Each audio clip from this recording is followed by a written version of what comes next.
Messi not being there, and in not being there, disappointing people. And I want to read a quote here from Don Garber that he gave to The Athletic relative to this situation. He said, Messi has played probably more games than anybody ever expected.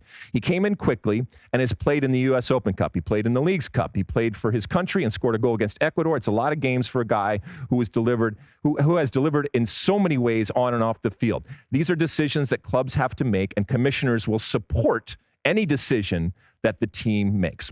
Fair enough. But that is a little bit disingenuous. That is a little bit simplistic, and that is a little bit naive when it comes to Major League Soccer and what Don Garber, as the commissioner of Major League Soccer, and all of the teams and all of the ownership, it should be said, have done with Messi. They have used Messi from the moment it was announced to sell and to hype and to promote absolutely everything on and off the field, like I said, from the moment that his decision was made. But I think that whether it's Inter Miami and MLS, if they have information, and if he is not going to play, they need to make it very, very clear, especially before using Messi for all of these teams and leagues. And let's be honest, soccer promotion that's going on. I think it's important, and I think it's vital for fans and media and teams to know.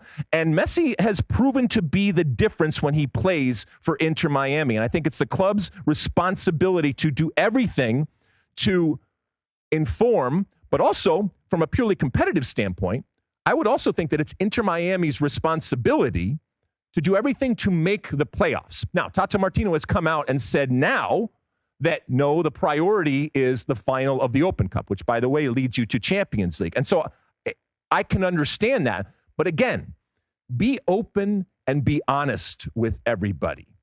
And I don't think that that's too much to ask for this team relative to Messi and what he does. And so I do think it's one thing to say, buyer beware. Fair enough. And that is absolutely valid in a number of things. But in this situation, that buyer was purposely not informed of the situation at a time when he or she could have been.